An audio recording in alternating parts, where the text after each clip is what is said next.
નમસ્કાર દર્શક મિત્રો, દેશ અને દુનિયાના તાજા સમાચાર તેમજ ઉપયોગી માહિતીના ફરી એક નવા વિડીયોમાં આપ સર્વે દર્શક મિત્રોનું ગુજ્જુ પોકેટ યુટ્યુબ ચેનલ પર હાર્દિક સ્વાગત છે। આજના સૌથી પહેલા મહત્વના સમાચારમાં ગુજરાતમાં વહેલી ચૂંટણી થવાની શક્યતા, આના વિશે વિગતથી જાણીએ તો વન નેશન વન ઇલેક્શનના પ્રસ્તાવને કેન્દ્રીય કેબિનેટે મંજૂરી આપી દીધી છે। આવતા અઠવાડિયે સંસદમાં બિલ રજૂ થઈ શકે છે। જો આ બિલ પાસ થઈ જશે તો ગુજરાત વિધાનસભાની ચૂંટણી એક વર્ષ વહેલી આવે તેવી શક્યતા છે। વર્ષ 2027ના બદલે 2026માં ચૂંટણી આવી શકે છે। વર્ષ 2029માં વન નેશન વન ઇલેક્શન લાગુ કરવા માત્ર ગુજરાત જ નહીં પરંતુ 25 રાજ્યમાં વિધાનસભાની ચૂંટણી ડિસેમ્બર 2026 સુધીમાં યોજવી પડશે। ત્યાર પછીના મહત્વના સમાચારમાં અંબાજીમાં પોષી પૂનમના દિવસે 2100 કિલો સુખડીનો પ્રસાદ, આના પર વિગતથી જાણીએ તો આગામી 13મી જાન્યુઆરી 2025ના રોજ અંબાજી ખાતે પોષી પૂનમ મહોત્સવની ભવ્ય ઉજવણીનું આયોજન અંતર્ગત બેઠક મળી હતી।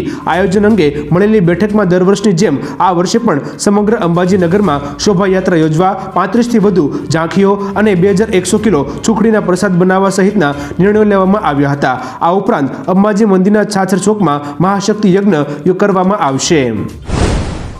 ત્યાં પછીના મહત્વના સમાચારમાં ટ્રમ્પ બન્યા time person of the year, આના પર વિગતથી વાત કરીએ તો ટાઈમ મેગેઝિને અમેરિકાના નવા ચૂંટાયેલા રાષ્ટ્રપતિ ડોનાલ્ડ ટ્રમ્પને 2024 માટે પર્સન ઓફ ધ યર તરીકે પસંદ કર્યા છે।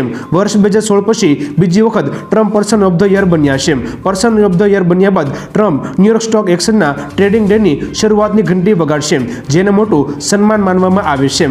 આ વર્ષના એવોર્ડ માટેની race Donald Trump, Kamala Harris, Elon Musk, Netanyahu અને પ્રિન્સેસ ઓફ ધ વેલ્સ વચ્ચે હતી। ત્યાં પછીના અગત્યના સમાચારમાં બ્રિટનમાં પિતરા બહેનોના લગ્ન પર પ્રતિબંધની માંગ, આના પર વિગતથી વાત કરીએ તો બ્રિટનમાં એક કન્ઝર્વેટિવ નેતાએ સંસદમાં પિતરા ભાઈ બહેનો વચ્ચેના લગ્ન પર પ્રતિબંધ મૂકવાની માંગ કરી છે।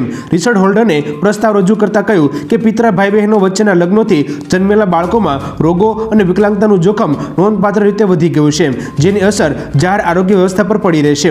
આ લગ્નોથી જન્મેલા બાળકોને આનુવંશિક રોગો થવાનું જોખમ બમણું હોય છે। ત્યાં પછીના મહત્વના સમાચારમાં બનાસકાંઠાના ખેડૂતોનો હલ્લાબોલ, આના પર વિગતથી વાત કરીએ તો બનાસકાંઠામાં ભારતમાલા પ્રોજેક્ટને લઈ ખેડૂતો વિરોધ કરી રહ્યા છે, કારણ કે જે પ્રમાણે સરકારે ખેડૂતોની જમીન પરથી ભારતમાલા પ્રોજેક્ટ પસાર કર્યો છે તેનું વળતર ખેડૂતોને જૂની જંત્રી પ્રમાણે મંજૂર કર્યું છે, પરંતુ ખેડૂતોની માંગ છે કે સરકાર દ્વારા નવી જંત્રી પ્રમાણે ખેડૂતોને જે ભારતમાલા પ્રોજેક્ટમાં જમીન કપાય છે તે પ્રમાણે વળતર આપવામાં આવે, જેને લઈ ખેડૂતોએ આવેદનપત્ર આપી રજૂઆત કરી છે। ત્યાં પછીના મહત્વના સમાચારમાં રાજ્યમાં બોટિંગ પ્રવૃત્તિ બનશે વધુ સલામત, આના પર વિગતથી જાણીએ તો રાજ્યમાં બોટિંગ પ્રવૃત્તિઓમાં સલામતી માટે ગુજરાત મેરીટાઈમ બોર્ડ દ્વારા ગુજરાત ઇનલેન્ડ વેસલ્સ નિયમ 2024 જાહેર કરાયા છે, જેમાં પ્લેઝર ક્રાફ્ટ બોર્ડના રજિસ્ટ્રેશન, સર્વે અને ઓપરેશન માટેની પરવાનગી તથા રાજ્યમાં આંતરિક જળમાર્ગો પર સંચાલિત બોટના નિયમન માટે વિસ્તૃત માર્ગદર્શિકા તૈયાર કરવામાં આવી છે, તેમ ગુજરાત મેરીટાઈમ બોર્ડની યાદીમાં જણાવવામાં આવ્યું હતું। ત્યાં પછીના અગત્યના સમાચારમાં અમદાવાદના કોર્પોરેટરો તેમજ અધિકારીઓ 2 કરોડના ખર્ચે શ્રીનગર જશે, આના વિશે વિગતથી જાણીએ તો અમદાવાદ મહાનગરપાલિકાના કોર્પોરેટરો તેમજ અધિકારીઓ પ્રજાના પૈસે શ્રીનગરમાં ફરવા જશે। 5 રાત્રિ અને 6 દિવસનો પ્રવાસ મહાનગરપાલિકા ખાનગી ટ્રાવેલ્સ કંપનીને રૂપિયા 2 કરોડનું ચૂકવણું કરશે। આ પ્રવાસને સત્તાવાર બનાવવા માટે જમ્મુ કાશ્મીરમાંથી કલમ 370 હટાવ્યા પછી કાશ્મીરની સ્થિતિ અને તેની રહેણીકરણી, નગર રચના વગેરેનો અભ્યાસ કરવા માટે પ્રવાસનું આયોજન કરાયું હોવાનું તંત્રનું કહેવું છે। ત્યાં પછીના અગત્યના સમાચારમાં બાબા બાગેશ્વર ગુજરાત આવશે, આના વિશે વિગતથી જાણીએ તો બાબા બાગેશ્વર આગામી સમયમાં ગુજરાત આવશે। માં ઉમિયાના મંદિર વિશ્વ ઉમિયાધામ ખાતે ભવ્ય અને દિવ્ય હનુમાન કથાનું આયોજન કરવામાં આવ્યું છે। આ કથામાં તેઓ હાજરી આપશે। વિશ્વ ઉમિયા ફાઉન્ડેશન અમદાવાદ દ્વારા અમદાવાદના જાસપુર વિશ્વ ઉમિયાધામ ખાતે આગામી મહિનામાં 3 થી 6 જાન્યુઆરીના રોજ આયોજિત બાબા બાગેશ્વરની દિવ્ય કથામાં લાખો સનાતન ધર્મીઓ પધારશે। ત્યાં પછીના અગત્યના સમાચારમાં નવા વર્ષમાં પેટ્રોલ ડીઝલમાં મળી શકે છે રાહત, આના પર વિગતથી જાણીએ તો વર્ષ 2025માં પેટ્રોલ અને ડીઝલમાં ઘટાડાની અપેક્ષા વધી ગઈ છે। નિષ્ણાંતોના મતે આવતા વર્ષે ક્રૂડની કિંમત વર્તમાન સ્તરોથી ઘણી નીચે આવી શકે છે।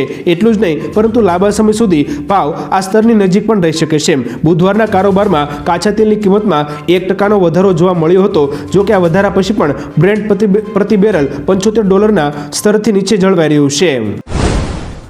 ત્યાં પછીના અગત્યના સમાચારમાં સૌથી વધારે પગાર કયા શહેરમાં વધે છે, આના પર વિગતથી જાણીએ તો ટીમ લીડ સર્વિસે 2023-24 માટે નોકરી અને પગાર વધારાનો રિપોર્ટ બહાર પાડ્યો છે.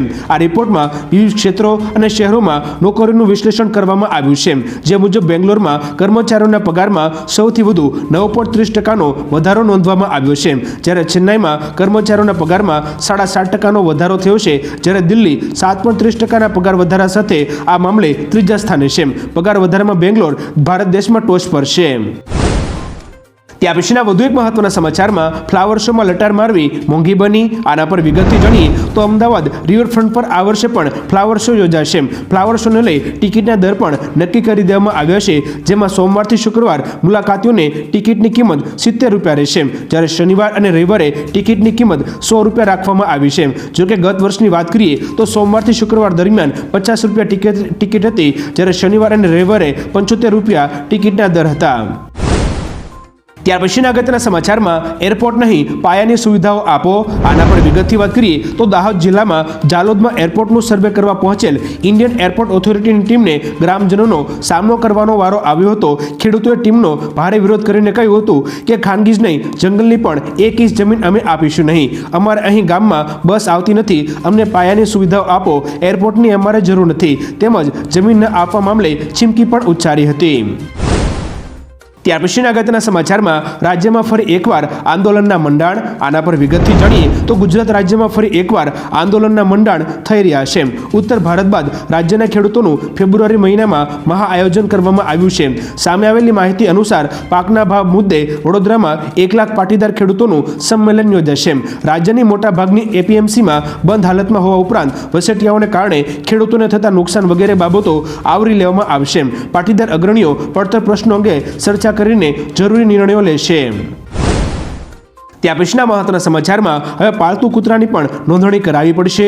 આના પર વિગતથી જાણીએ તો હવે પાલતુ કૂતરાની પણ નોંધણી કરાવવી પડશે, કારણ કે અમદાવાદ મ્યુનિસિપલ કોર્પોરેશને લીધેલા નિર્ણય અનુસાર પેટ ડોગનું કોર્પોરેશનમાં તેનું રજીસ્ટ્રેશન કરાવવું ફરજિયાત છે.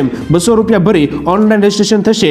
પેટ ડોગ અને તેને રાખવાની જગ્યાનો ફોટો પણ આપવો પડશે. શહેરમાં જે પણ નાગરિકો શ્વાન રાખતા હોય તેઓએ 90 દિવસમાં આ રજીસ્ટ્રેશન કરાવી દેવાનું રહેશે. ત્યારબાદના અગત્યના સમાચારમાં ગુજરાત ઠૂંઠવાયું, શાળાઓનો સમય સવારે 8 વાગ્યાનો કરવા માંગ, આના પર વિગતથી વાત કરીએ તો હાલ ગુજરાત રાજ્યમાં કાતિલ ઠંડી પડી રહેશે, ત્યારે શાળાના સમયમાં ફેરફાર કરવા શાળા સંચાલક મંડળના પ્રમુખ ભાસ્કર પટેલે જણાવ્યું છે. તેઓએ વધુમાં જણાવ્યું કે વિદ્યાર્થીઓના આરોગ્યની અને સુરક્ષાનો વિચાર કરવો જરૂરી છે, એટલે જ જે શાળાઓ સવાર પાળીમાં ચાલી રહેશે તે શાળાનો સમય 8 વાગ્યાનો કરવો જોઈએ. ત્યાર પછીના અગત્યના સમાચારમાં બોટાદમાં ઉત્તરાયણને લઈ જાહેરનામું, આના પર વિગતથી જાણીએ તો બોટાદમાં ચાઇનીઝ તુક્કલ, ચાઇનીઝ માંજા પર પ્રતિબંધ લગાડી દેવામાં આવ્યો છે, જે અંગે કલેક્ટરે જાહેરનામું પણ બહાર પાડ્યું છે. ઉત્તરાયણ તેમજ અન્ય તહેવારો વખતે ચાઇનીઝ તુક્કલ, ચાઇનીઝ લેન્ટન ખૂબ જ વધારે પ્રમાણમાં આકાશમાં ઉડાવવામાં આવે છે, જેના કારણે આગ લાગવા જેવા અકસ્માતો પણ બને છે. તેમજ વેક્સ પદાર્થોના કારણે પર્યાવરણને પણ નુકસાન થાય છે, જેના કારણે તેના પર પ્રતિબંધ લગાડી દીધો છે. ત્યારબાદના અગત્યના સમાચારમાં ગિરનાર પર્વત પર રોપવે સેવા બંધ, આના પર વિગતથી જાણીએ તો ગિરનાર જતા લોકો માટે મહત્વના સમાચાર છે, કારણ કે ગિરનાર પર્વત પર ભારે પવન ફૂંકાવાને કારણે રોપવે સેવા હાલમાં બંધ કરી દેવામાં આવી છે. યાત્રિકોની સલામતીને ધ્યાને રાખીને આ નિર્ણય લેવામાં આવ્યો છે. ઉલ્લેખનીય છે કે 4 દિવસથી ભારે પવનના કારણે સંચાલન પર તેની અસર પડી રહેશે. પવનની ગતિ સ્થિર થતાં રોપવેની સેવા ફરી શરૂ કરી દેવામાં આવશે. ત્યાં પછીના અગત્યના સમાચારમાં આ જિલ્લો રેશન કાર્ડ ઈ-કેવાયસી કરાવવા બન્યો અગ્રેસર, આના પર વિગતથી જાણીએ તો બનાસકાંઠા જિલ્લા કલેક્ટર મિહિર પટેલના માર્ગદર્શન હેઠળ જિલ્લામાં છેલ્લા 2 મહિના દરમિયાન નોંધપાત્ર કામગીરી કરવામાં આવી છે. સમગ્ર રાજ્યમાં બનાસકાંઠા જિલ્લો 20,77,027 ઈ-કેવાયસી પૂર્ણ કરીને ગુજરાત રાજ્યમાં અગ્રેસર છે. રેશન કાર્ડ ધારક 4 રીતે ઈ-કેવાયસી કરાવી શકે છે, જ્યારે ઘર બેઠા માય રેશન મોબાઈલ એપ્લિકેશનથી પરિવારના તમામ સભ્યોનું ઈ-કેવાયસી થઈ શકે છે. ત્યાં પછીના અગત્યના સમાચારમાં પહેલીવાર ગુજરાતમાં ઐતિહાસિક ચુકાદો, આના પર વિગતથી જાણીએ તો પાટણના એસએસસી બોર્ડ પરીક્ષામાં થયેલા ડમી કાંડમાં જ્યુડિશિયલ કોર્ટે ચુકાદો આપ્યો છે. તે મુજબ 7 વર્ષ અગાઉ ડમી પરીક્ષાર્થીઓએ એસએસસી બોર્ડની પરીક્ષામાં છેતરપિંડી કરી હતી. કોર્ટે આમાં 3 ડમી પરીક્ષાર્થીઓને 1 વર્ષની કેદ કરી છે, સાથે 10,000 રૂપિયાનો દંડ પણ કર્યો છે. નોંધનીય છે કે બાલેસણા પોલીસ સ્ટેશનમાં આ મામલે ફરિયાદ નોંધાઈ હતી. ત્યારબાદના મહત્વના સમાચારમાં સાવરકુંડલા માર્કેટ યાર્ડમાં સફેદ તલના રેકોર્ડ બ્રેક ભાવ બોલાયા. આના પર વિગતથી જાણીએ તો તારીખ 13મી ડિસેમ્બર 2024ના રોજ સાવરકુંડલા માર્કેટિંગ યાર્ડમાં હાલ વિવિધ જણસીઓની આવક થઈ રહી છે. હાલ સાવરકુંડલા માર્કેટ યાર્ડમાં મગફળી, કાળા તલ, સફેદ તલની આવક થઈ રહી છે. સફેદ તલનો ભાવ 2413 રૂપિયાથી 2587 રૂપિયા સુધી બોલાયો હતો, જ્યારે 200 મણ તલની આવક નોંધાઈ હતી. આ ઉપરાંત સાવરકુંડલા માર્કેટિંગ યાર્ડમાં જીરુનો ભાવ 3700 થી 4425 રૂપિયા બોલાયો હતો. યાર્ડમાં 110 મણની આવક નોંધાઈ હતી. ત્યારબાદના અગત્યના સમાચારમાં દૂધ સહકારી મંડળીઓ માટે કૃષિ વિભાગનો મોટો નિર્ણય. આના પર વિગતથી જ વાત કરીએ તો દૂધ સહકારી મંડળીઓ માટે કૃષિ વિભાગે મોટો નિર્ણય લીધો છે. આદિજાતિ વિસ્તારોના સહકારી મંડળીમાં સોલાર પ્લાન્ટ સ્થાપી શકાશે. આદિજાતિ વિસ્તારની દૂધ સહકારી મંડળીઓ માટે આ નિર્ણય લેવાયો છે. સોલાર પ્લાન્ટમાં કૃષિ વિભાગ દ્વારા ₹10 કરોડની ફાળવણી કરવામાં આવશે. પહેલા ગુજરાતમાં પ્રાથમિક દૂધ મંડળીઓની સંખ્યા 10,636 જેટલી હતી, જે આજે વધીને 16,384 જેટલી થઈ ગઈ છે. ત્યાં પછીના અગત્યના સમાચારમાં ઝોમેટોના 803 કરોડની જીએસટી ડિમાન્ડની નોટિસ આપવામાં આવી. આના પર વિગતથી જાણીએ તો door to door food delivery company ઝોમેટોને જીએસટીમાંથી 803 કરોડ રૂપિયા ચૂકવવાના ઓર્ડર મળ્યા છે. તેમાંથી 401 કરોડ 70,14,706 રૂપિયા જીએસટી અને એટલી જ રકમ દંડ તરીકે જમા કરવાનો આદેશ આપવામાં આવ્યો છે. જીએસટી ન ભર્યા બાદ રડાર પર આવેલી કંપનીએ બીએસસીને આ જાણકારી આપી છે. ગુરુવારે જીએસટી નોટિસ પછી ઝોમેટોના શેરમાં 2.40% ઘટાડો થયો હતો અને ₹284.90 પર બંધ થયો હતો. ત્યારબાદના અગત્યના સમાચારમાં રાજ્ય વેરા નિરીક્ષક ભરતી પરીક્ષાની તારીખ જાહેર. આના પર વિગતથી વાત કરીએ તો ગુજરાત જાહેર સેવા આયોગ એટલે કે જીપીએસસી દ્વારા 250 જગ્યાઓ પર રાજ્ય વેરા નિરીક્ષક વર્ગ 3ની ભરતી માટેની પરીક્ષાની તારીખ જાહેર કરી દેવામાં આવી છે. જીપીએસસી દ્વારા તારીખ 22મી ડિસેમ્બર 2024ના રોજ લેખિત પરીક્ષા યોજવાની જાહેરાત કરવામાં આવી છે. હસમુખ પટેલે આ અંગે પ્રેસ કોન્ફરન્સ યોજી હતી, જેમાં જણાવ્યું હતું કે ઉમેદવારોને પહોંચવા એસટી બસની વ્યવસ્થા કરવામાં આવી છે. ત્યાં પછીના મહત્વના સમાચારમાં ભાજપના 400 પારના નારાને જનતાએ પડતું મૂક્યું. આના પર વિગતથી જાણીએ તો સમાજવાદી પાર્ટીના સાંસદ અખિલેશ યાદવે લોકસભામાં કહ્યું કે ભાજપના 400 પારના નારાને પડતું મૂકવા બદલ હું જનતાનો આભાર માનું છું. જો ભાજપને આટલી સીટો મળી હોત તો તેણે બંધારણ બદલી નાખ્યું હોત. વધુમાં અખિલેશ યાદવે કહ્યું કે ઉત્તર પ્રદેશ કસ્ટોડિયલ ડેથના મામલામાં નંબર 1 બની રહ્યું છે. હવે ડબલ એન્જિન સરકાર હેઠળ પોસ્ટ પણ અથડાવા લાગ્યા છે. ઉત્તર પ્રદેશમાં કાયદાની ધજિયા ઉડી રહી છે. ત્યાં પછીના અગત્યના સમાચારમાં ઠંડી અને વરસાદને લઈ મોટી આગાહી. આના પર વિગતથી જાણીએ તો અંબાલાલ પટેલે જણાવ્યું છે કે ડિસેમ્બર મહિનાના બાકીના દિવસોમાં હવામાનમાં પલટો આવી શકે છે. અરબી સમુદ્રમાં લો પ્રેશર ઊભું થશે. 16થી 24મી ડિસેમ્બર દરમિયાન અરબ સાગરમાં સિસ્ટમ સક્રિય થશે, જેના કારણે રાજ્યમાં વરસાદ પડી શકે છે. જ્યારે 22થી 31મી ડિસેમ્બર સુધી ઘણી ઠંડી પડશે. જાન્યુઆરી મહિનામાં પણ જોરદાર ઠંડી પડશે. તેમણે કહ્યું કે મકર સંક્રાંતિથી માર્ચ મહિના સુધીમાં કમોસમી વરસાદ પડી શકે છે. ત્યાં પછીના અગત્યના સમાચારમાં પ્રધાનમંત્રી જન આરોગ્ય યોજનામાં ગેરરીતિ કરવા બદલ 5 હોસ્પિટલ સસ્પેન્ડ. આના પર વિગતથી જાણીએ તો પ્રધાનમંત્રી જન આરોગ્ય યોજનામાં ગેરરીતિઓ કરવા બદલ ગુજરાતની 5 હોસ્પિટલને આ યોજનામાંથી સસ્પેન્ડ કરવામાં આવી છે, જેમાં પાટણની Heer children hospital, Nishka children hospital અને નિયોનેટલ કેર, તેમજ દાહોદ જિલ્લાની સોનલ હોસ્પિટલ, અમદાવાદ જિલ્લાની સેનેટ્રા ઓર્થોપેડિક હોસ્પિટલ અને અરવલ્લી જિલ્લાની જલારામ ચિલ્ડ્રન હોસ્પિટલમાં ગેરરીતિઓ જણાઈ આવી હતી. ત્યાં પછીના અગત્યના સમાચારમાં રેલવેમાં મુસાફરી કરતા લોકોની સુવિધામાં વધારો. આના પર વિગતથી જાણીએ તો રેલવેમાં મુસાફરી કરતા લોકોની સુવિધામાં વધારો કરવામાં આવ્યો છે. સામે આવેલી માહિતી અનુસાર વર્ષ 2024-25માં 1,900થી વધારે નોન એસી કોચ વધારવામાં આવ્યો છે. આવનારા સમયમાં આમ કરવાથી લગભગ 72 લાખ યાત્રીઓને આનો લાભ થશે. ઉલ્લેખનીય છે કે ભારત પ્રત્યેક દિવસે પોતાની લગભગ 2% વસ્તીની સુરક્ષિત રીતે રેલવે મારફતે અવરજવર કરાવે છે. રેલવેની સુરક્ષામાં નોંધપાત્ર સુધારો થયો છે. ત્યારબાદના અગત્યના સમાચારમાં ભાજપે વોર્ડ પ્રમુખોની વયમર્યાદા નક્કી કરી. આના પર વિગતથી જાણીએ તો ગુજરાત ભાજપે વોર્ડ પ્રમુખોની વયમર્યાદા નક્કી કરી છે. આ નિર્ણયથી ભાજપના કાર્યકર્તાઓમાં નારાજગી પણ જોવા મળી રહી છે. ભાજપે વોર્ડ પ્રમુખની વયમર્યાદા 45 વર્ષ નક્કી કરવામાં આવી છે. 30 વોર્ડ ધરાવતા સુરતમાં ભાજપના 240થી વધુ કાર્યકરોએ પ્રદેશ નિરીક્ષકો સમક્ષ આ પદ માટે પોતાનો દાવો કરતી અરજી કરી છે. 20મી ડિસેમ્બર પહેલા વોર્ડ પ્રમુખોના નામ જાહેર કરવામાં આવે તેવી શક્યતા સૂત્રોએ વ્યક્ત કરી છે. ત્યાં પછીના વધુ એક મહત્વના સમાચારમાં 56 પાકિસ્તાની લઘુમતી નાગરિકોને ભારતીય નાગરિકતા પ્રમાણપત્ર એનાયત. આના પર વિગતથી જાણીએ તો અમદાવાદમાં 12મી ડિસેમ્બરના રોજ નાગરિકતા પ્રમાણપત્ર એનાયત કરવામાં આવ્યા હતા, જેમાં રાજ્યના ગૃહમંત્રી હર્ષ સંઘવીએ 56 પાકિસ્તાની મુસ્લિમોને ભારતની નાગરિકતાનો પ્રમાણપત્રો આપ્યા હતા. અમદાવાદમાં વર્ષ 2017 થી વર્ષ 2024 દરમિયાન કુલ 1223 લોકોને નાગરિકતા પ્રમાણપત્ર એનાયત કરાયા છે. વધુમાં તેઓએ જણાવ્યું કે નાગરિકતા પ્રમાણપત્ર મેળવનારા લોકોના ચહેરા પર ખુશીની લાગણી જોવા મળી રહી છે. ત્યારબાદના અગત્યના સમાચારમાં મંદિર મસ્જિદ અંગે સુપ્રીમ કોર્ટનો મોટો નિર્ણય. આના પર વિગતથી જાણીએ તો સુપ્રીમ કોર્ટમાં પ્લેસીસ ઓફ વર્શિપ એક્ટ 1991 પર સુનાવણી થઈ હતી. દેશમાં અનેક જગ્યા પર મસ્જિદોના સ્થાને મંદિર હોવાના દાવા થઈ રહ્યા છે, ત્યારે આ એક્ટને બંધારણીય પડકાર ફેંકતી અરજી પર સુનાવણી થઈ હતી, જે દરમિયાન સુપ્રીમે કેન્દ્રને મોટો નિર્દેશ આપ્યો છે. કોર્ટે કહ્યું કે જ્યાં સુધી અમે આ કેસની સુનાવણી કરી રહ્યા છીએ ત્યાં સુધી દેશમાં ધાર્મિક સ્થળોને લઈને નવો કેસ દાખલ કરવામાં આવશે નહીં.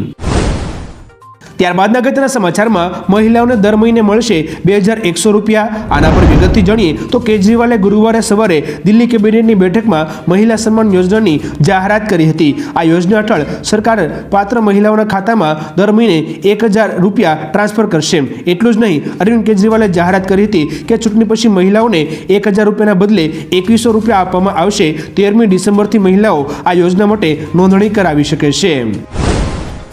ત્યારબાદના અગત્યના સમાચારમાં એક મહિનામાં મુખ્યમંત્રી 3 વખત વડાપ્રધાનને મળ્યા. આના પર વિગતથી જાણીએ તો 12મી ડિસેમ્બરના રોજ મુખ્યમંત્રી અને વડાપ્રધાન વચ્ચે દિલ્હીમાં ફરી એકવાર મુલાકાત થઈ હતી. જો કે હાલ મુખ્યમંત્રી અને વડાપ્રધાન વચ્ચે શું ચર્ચાઓ થઈ હતી તેને લઈ લોકોમાં ચર્ચાઓ ચાલી રહી છે, ત્યારે આગામી સમયમાં કઈ નવી જૂનીના એંધાણ છે.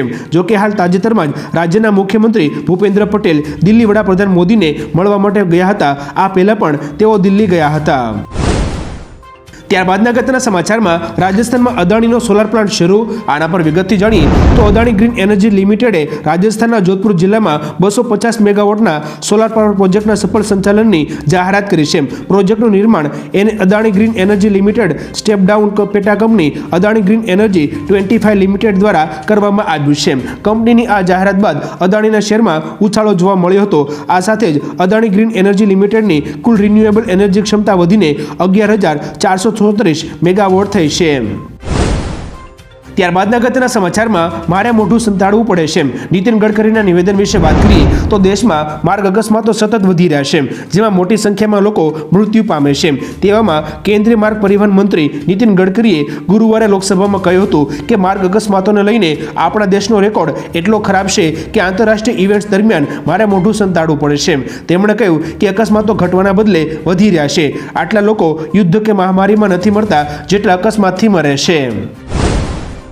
ત્યારબાદના અગત્યના સમાચારમાં ઇલોન મસ્કે રચ્યો ઇતિહાસ. આના પર વિગતથી જાણીએ તો ડોનાલ્ડ ટ્રમ્પના સમર્થક એવા ઇલોન મસ્કે ઇતિહાસ રચ્યો છે. ઇલોન મસ્ક $400 બિલિયન નેટવર્થ સુધી પહોંચનારા ઇતિહાસમાં પ્રથમ વ્યક્તિ બન્યા છે. સ્પેસ એક્સમાં હાલના ઇન્ટરનલ શેરના વેચાણ અને ટેસ્લાના શેરમાં આવેલી તેજીને કારણે ઇલોન મસ્કની નેટવર્થમાં વધારો થયો છે. શેર વેચાણમાં કર્મચારીઓ અને અંદરના લોકો પાસેથી $1.25 બિલિયન મૂલ્યના શેર ખરીદવાનો સમાવેશ થાય છે.